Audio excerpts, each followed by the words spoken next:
خدا، فصل 7. اسراری درباره چگونگی ارتباط با مردان. فرض کنید در کشوری هستید که اصلاً زبان مردم آن را نمی‌دانید و نمی‌توانید با دیگران صحبت کنید. اما اصلاً نگران نیستید، چرا که کتابچه راهنمایی دارید که از طریق آن قادرید با مردمان آنجا ارتباط برقرار نمایید. با یکی از افراد آن کشور سر صحبت را باز می کنید، اما او طوری با شما برخورد می کند که گویی کم عقلید. با شخص دیگری قصد برقراری ارتباط را دارید که او هم عصبانی می شود و شما کاملا گیج می شوید. چرا که در کتابچه راهنمای شما این جملات معنای درست نداشته است. در این هنگام متوجه می شوید که این کتابچه به شما کمکی نمی کند و اصلاً مربوط به این کشور نیست. زنان نیز در طول تاریخ برای ایجاد رابطه با مردان دچار مشکل بودند. به طور مثال فرض کنید با زنی صحبت می کنید که از تمام حرفهای شما لذت می برد و در آن هنگام آرزو می کنید کاش او جای شوهر شما بود تا حرفهای شما را به خوبی متوجه می شد. بنده این فصل را به منظور ایجاد چگونگی برقراری ارتباط با مردان نگاشته‌ام، چرا که دارای اسراری است که از چگونگی نحوه تفکر و تعمق و احساسات آقایان با خبر شده و در زندگیتان تأثیر زیادی خواهد داشت. همان گونه که در زندگی خودمم بسیار با ارزش و مفید بوده است. 3 راز بزرگ درباره چگونگی برقراری ارتباط با آقایان. 1. اشتباهاتی که هر زنی به علت عدم درک و برداشت درست از این عادتهای ارتباطی مرتکب می شود. 2. واکنش و عکس‌العمل مردان در مقابل اشتباههای زنان. 3. راهکارهای مناسب برای فاش کردن اسرار و روشهای جدید از ایجاد ارتباط با مردان. شما با خواندن این فصل راه حل‌های مفیدی را جهت بهبود روابط خود با مردان فرا می‌گیرید. راز ارتباطی شماره 1. مردان زمانی ارتباط خوبی برقرار می کنند که روی مکالماتشان تمرکز داشته باشند. لازم است بدانید که مردان برای هر کاری هدف دارند و هنگامی احساس خوشایندی از عملکرد خود دارند که موضوع مکالمات را بدانند و اطلاع کافی از آن صحبت را هم داشته باشند. در این هنگام تصور می کنند روی هر مورد رفتاری کنترل دارند و این حالت باعث می شود زمانی که با شما صحبت می کنند روی صحبت خود و صحبت های شما تمرکز داشته باشند.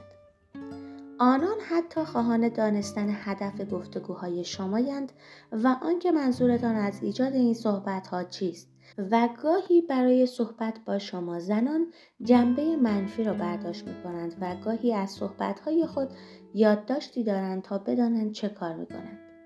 خطاهایی که هر زنی در هنگام ارتباط با مردان مرتکب می شود. بیشتر درخواست‌های زنان مبهم و نامشخص است. به عنوان مثال بیا با هم صحبت کنیم. عزیزم تصور می‌کنم برای ادامه رابطه ما باید صحبت کنیم. به من کمک کن و بگو چه کاری باید برای پیشرفت شغلم انجام دهم. این گونه درخواست‌ها بسیار مبهم هستند و برای فهم آن حالت‌های متفاوتی ایجاد می‌شود و همسرتان از این گونه درخواست‌های شما انگیزه خاصی را برای گفتگو ندارد و این حالت گفتگوها مردان را به سختی می‌اندازد.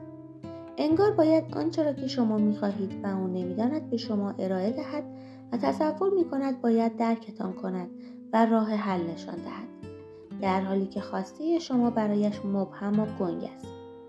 در این گونه حالت‌ها مردان حس می‌کنند تحت فشار و اجبار شما قرار گرفته و هیچ گونه تسلطی ندارند و حتی احساس ناامنی می‌کنند، در صورتی که زنان این مشکل را ندارند.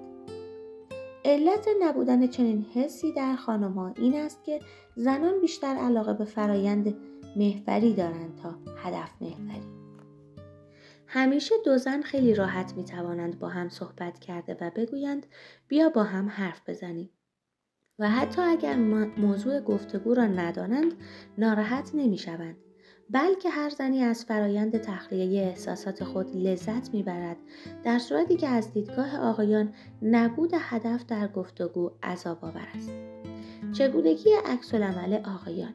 شاید شوهرتان علاقه‌ای به ادامه گفتگو از خود نشان ندهد و گاهی ممکن است در گفتگو با شما از خود مقاومت نشان دهد و بکوشد شما را از ادامه صحبت منصرف نماید. همچنین گاهی اوقات او ممکن است صحبت کردن با شما را به تعویق بیندازد تا شما گفتگو با او را فراموش نمایید. گاهی اوقات همسرتان با خود فکر می کند شاید شما حواس پرت باشید و همین امر باعث می شود که زیاد صحبت‌های شما را جدی نگیرد. اما برای دلخوشی شما سرش را به علامت تایید تکان داده و به شما نشان می دهد که به سخنانتان گوش می دهد. راه حل: 1. زمانی که قصد گفتگو با همسرتان را دارید، هدف گفتگوی خود را بیان کنید. در واقع موضوع صحبتتان را به او گفته و انتظاراتتان را از او بخواهید. به عنوان مثال، عزیزم دوست دارم امشب با هم صحبت کنیم، زیرا فکر می‌کنم از هفته قبل یک کمی گرفته‌ای. اصلا در این مدت با من صحبت نکرده‌ای. دوست دارم تو نظرت را بگویی و من هم نظرم را بیان کنم. اوه جیم عزیزم، دوست دارم در مورد رابطه من با هم گفتگو کنیم. حدود 6 ماه است که نامزد کرده ایم و الان زمان مناسبی است که نقاط ضعف و قوت خود را با هم در میان بگذاریم تا بتوانیم یکدیگر را بهتر بشناسیم و درک نماییم. هری، میخواهم کمکم کنی تا با راهکارهای تو بتوانم با مدیرعاملم کنار بیایم. در این مدت زیاد اضافه کاری کردم و اصلا حوصله روبرو شدن با او را ندارم تا این موضوع را در میان بگذارم. فکر میکنم اگر نظر تو را بدانم بهتر میتوانم تصمیم بگیرم. در تمام موارد مذکور زنان به همسران خود برنامه تمرکز شخصی را برای گفتگو ارائه میدهند. ما به جای اینکه بگوییم بیا درباره آمدن مادرت با هم صحبت کنیم یا بیا در مورد رابطه ما صحبت نماییم یا در رابطه با شغلم به کمک تو نیاز دارم، در این حالت همسرتان از هدف گفتگوی شما آگاه می شود و احساس آرامش بیشتری برای گفتگو با شما می کند. 2. از شوهرتان سوال کنید، زیرا پرسش از او سبب ایجاد مکالمه‌ای می شود که در نهایت به او کمک خواهد کرد تا ساختار مشخصی از آن را در ذهنش تداعی نماید. روش اشتباه: کار چطور بود؟ مطمئن باشید همسرتان در برابر این پرسش شما کوتاه‌ترین پاسخ را می دهد. مثلا بد نبود. روش صحیح: عزیزم پروژه جدیدت چطور پیش میره؟ به همون سختی که فکر میکردی؟ روش اشتباه: جیم، تصور میکنم درباره رابطه ما باید با هم صحبت کنیم. حس جیم از این سوال شما این است که او را تحت کنترل خود گرفته اید و این گونه پاسخ میدهد. چطور مگه؟ اتفاقی افتاده؟ او تصور میکند شما او را بازجویی میکنید و قصد محکوم کردنش را دارید. روش صحیح: جیم عزیزم، فکر میکنم بهتر است که راجع به رابطه ما صحبت کنیم، چرا که حدود 6 ماه از ازدواجمان میگذرد و همدیگر را بهتر شناخته ایم. دوست دارم بدانم شما میخواهید رابطه ما چگونه باشد. روش اشتباه: هری، درباره مدیرعاملم به کمک تو نیاز دارم. هری با این جمله شما احساس میکند شما قصد دارید به عنوان حلال مشکلاتتان از او استفاده نمایید، بنابراین حس خوبی پیدا نمیکند. روش صحیح: هری، با مدیرعاملم مشکل پیدا کردم. به نظر تو چه کار کنم؟ در مقابل او بایستم یا با او صحبت کنم؟ اگر تو جای من بودی چه کار میکردی؟ 3. او را به عنوان وسیله‌ای برای ابراز خواسته های خود ندانید، بلکه صادقانه با او صحبت نمایید. یکی از بدترین عادتهای خانم‌ها در گفتگو با آقایان این است که با آنان رک و پوزکنده صحبت نمی‌کنند. به عنوان مثال، زنان در بسیاری از مواقع با ابهام صحبت می‌کنند و با پرسیدن نظر همسرشان درباره موضوعی سبب می‌شوند که شوهرشان احساس نزدیکی با آنان می‌کند و حتی برای مشکل او تلاشی نمی‌کند، زیرا او در حاله‌ای از ابهام قرار گرفته است. البته منظور زنان این است که آنان نمی‌خواهند نظر خود را به طور مستقیم بیان کنند و گمان می‌کنند صحبت مستقیم با شوهرشان یک خطر است. گفتگوهای مبهم و گنگ درباره علت ناراحتیمان جزء موارد دیگر است. به جای آنکه مستقیم بگوییم از چه مواردی ناراحتیم، از راه‌های غیر مستقیم استفاده می‌کنیم و در این زمان مرد احساس می‌کند زن او را بازیچه خود قرار داده است و این موضوع او را عصبانی می‌کند. مردی در این باره میگفت از زمانی که همسرم به طور مستقیم از مشکلش صحبت نمی کند عصبانی می شوم. گاهی اوقات می توانم تصور کنم که او چه می خواهد بگوید، اما راهی که او در صحبت کردن انتخاب می کند باعث می شود حس کنم که آدم احمقی هستم. آرزو دارم خیلی راحت بگوید که در سرش چه می گذرد. با این روش شوهرتان هدف از گفتگو را متوجه شده و با امنیت بیشتری در برابر شما برای گفتگو حاضر می شود. راز ارتباطی شماره 2. آقایان پردازش فکری را ملکه ذهن خود کرده و فقط نتیجه نهایی را بیان می کنند. اگر دقت کرده باشید حتما متوجه شده اید که گاهی اوقات آقایان در برابر گفتگوهای شما طوری جواب می دهند که شما ترس و عدم اعتماد به نفستان را متوجه نشوید. انجام این رفتار آنان به این دلیل است که آنان پردازش فکری را در ذهن خود قرار داده و تا زمانی که به راهکار و نتیجه مناسبی برسند به شما پاسخی نمی‌دهند. مردی میگفت ما مردان برای حل مسائل نیاز به تفکر و تعمق داریم و باید این کار را در سکوت انجام دهیم. آگاه باشید که آقایان در محور راه حل قرار دارند. آقایان زمانی که راه حل مناسبی داشته باشند ترجیح می‌دهند با شما گفتگو کنند. در غیر این صورت این کار را در سکوت و آرامش انجام می‌دهند. یعنی زمانی که نظری از آنان بخواهید اینگونه جواب می‌دهند که اجازه بده بیشتر درباره آن فکر کنم، چرا که آنان دوست ندارند پاسخی اشتباه بدهند. خطاهایی که هر زنی در هنگام ایجاد ارتباط انجام می‌دهد این است که زنان با صدای بلند تفکر می‌کنند. زمانی که همسرم شروع به صحبت کرده و هر چه در ذهنش می‌گذرد با صدای بلند بیان می‌کند ناراحت می‌شوم.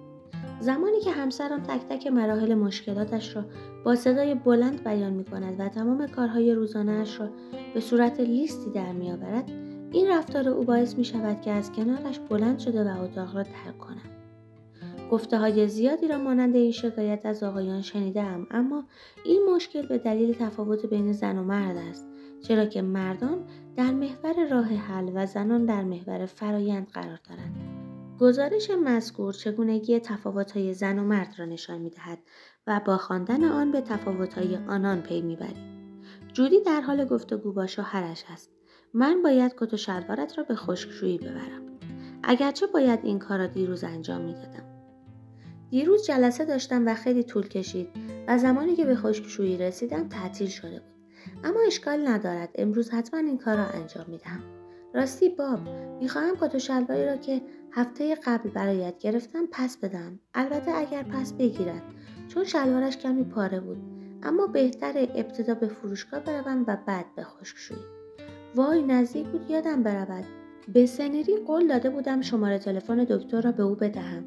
دوباره دفترچه تلفن را گم کردم. نمیدانی آن را کجا گذاشتم؟ عزیزم باب، دفترچه تلفن را ندیدی؟ گمان کنم آخرین باری که از آن استفاده کردم زمانی بود که توی آشپزخانه با تلفن صحبت می‌کردم. باب در حال گفتگو با همسرش است. عزیزم امروز کمی سرم شلوغ است و کمی دیرتر به خانه می‌آیم. آیا از خواندن سخنان باب ناراحت شدی؟ تنها موردی که می‌توان نتیجه گرفت این است که زنان تک تک مراحل پردازش فکریشان را با صدای بلند می‌گویند.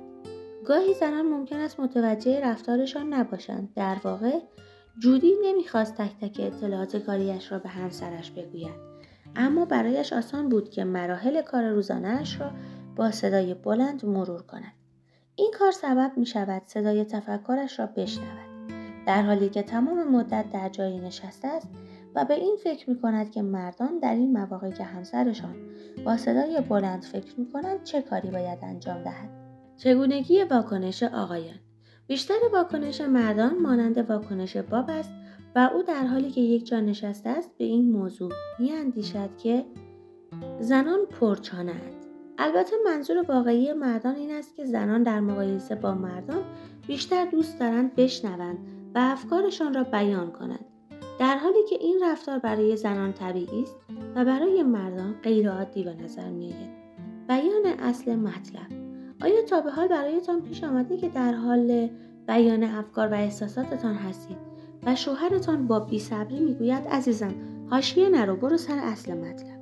شما با این حرف همسرتان احساس می‌کنید او دوست ندارد به حرف‌هایتان گوش دهد و حتی برای احساساتتان ارزش قائل نمی‌شود، در حالی که حس واقعی او این است که با صحبت‌هایتان او را عذاب می‌دهید.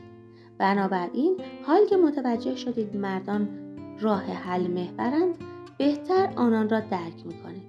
مردان در هر صحبتی به اصل مطلب یا خلاصه کلام فکر می‌کنند و آنان دوست دارند حس واقعیتان را با 20 یا 25 کلمه بشنوند. تنها موردی که از قدرت درک آقایان خارج است، زمان صرف کردن برای صحبت‌های زنان است. در حالی که زنان فرایند محورند و با بیان احساسات خود به راه حل می‌رسند. مردان ابتدا فرایند گفتگو را در ذهنشان حل و فصل کرده و بعد نتیجه را اعلام می‌دارند. در حالی که زنان فرایند محورند و در طول صحبت کردن به راه حل می‌رسند. خطاها و اشتباهاتی که هر زنی در هنگام ارتباط مرتکب می‌شود. زنانی که بدون توجه به روش مناسب پیوسته با صدای بلند در حال شکایت از مشکلاتشان هستند، باعث می‌شوند که مردان آنان را پر سر و صدا و پرچانه بدانند. بیشتر زنان در برابر مشکلاتشان نقش یک قربانی را بازی می‌کنند، چرا که یکسره در حال شکایتند و برای تغییر شرایط زندگی خود و حل مشکلاتشان نمی‌کوشند. اما برخی از زنان دیگر مسئولیت تمام مشکلاتشان را بر دوش می‌گیرند و برای حل آن می‌کوشند، اگرچه باز هم ممکن است با صدای بلند گله کنند، در حالی که مردان درون‌ریز هستند و تمامی شکایت‌های خود را در درونشان پنهان می‌کنند. طریقه واکنش آقایان: زمانی که مردی مشاهده می‌کند همسرش تمام احساسات و افکارش را با صدای بلند بیان می‌کند، قادر نیست روش روحی و احساسی زن را درک نماید و اینکه چگونه در هنگام صحبت کردن به دنبال راه حل است. پس لازم به ذکر است که این حالت زنان مردان را دلسرد و دلزده می‌کند، زیرا گمان می‌کنند شاید همسرشان تا پایان عمر در حالت صحبت و گله و شکایت باشد. راه حل: 1. درباره راز چگونگی تفکر زنان با صدای بلند برای همسرتان توضیح دهید تا او بتواند این موضوع را که در هر زنی وجود دارد و از خصوصیات اوست درک نماید. بنده نیز به دلیل سوء تفاهم با همسرم این کار را انجام دادم، زیرا هر زمان که با صدای بلند تفکر می‌کردم شوهرم شروع به خندیدن می‌کرد. البته منظور این نیست که زنان هرگز نباید با صدای بلند تفکر کنند، بلکه صحبت کردن درباره این موضوع با شوهرتان وضعیت بهتری برای هر دوی شما ایجاد می‌کند. 2. زمانی که درباره مشکلی با شوهرتان گفتگو می‌کنید، برای یافتن راه حل به او فرصت دهید. به طور مثال، فرض کنید برای تعطیلات با همسرتان در حال برنامه‌ریزی هستید و می‌خواهید به نتیجه برسید که چه زمانی حرکت نمایید. روش اشتباه: وقتی با صدای بلند درباره ثمرات یا مضرات یک موضوع فکر می‌کنید، این فشار را روی همسرتان وارد می‌کنید که خیلی زود به شما پاسخ دهد. روش صحیح: اطلاعات مورد نظرتان را با همسرتان در میان بگذارید و از او سوال نمایید که آیا تمایل به صحبت کردن درباره آن را دارید یا خیر، و یا اینکه دوست دارد درباره آن فکر کند و بعد به شما پاسخ دهد. با استفاده از این روش به همسرتان زمان می‌دهید تا بدون دغدغه فکری و ترس از اینکه پاسخ اشتباهی به شما بدهد با دقت کافی فکر کند. زمانی که به همسرتان حق انتخاب می‌دهید که چه زمانی می‌تواند جوابتان را بدهد، باعث ایجاد حس آزادی در او می‌شوید و یا از سوی شما احساس کنترل نمی‌کند و از دست شما عصبانی نمی‌شود. 3. قبل از اینکه می‌خواهید از مشکلی شکایت کنید، به همسر یا نامزدتان اطلاع دهید تا او از این کار شما عصبانی نشود. شما شنونده صدای پریسا از کانال برات کتاب میخونم بودید.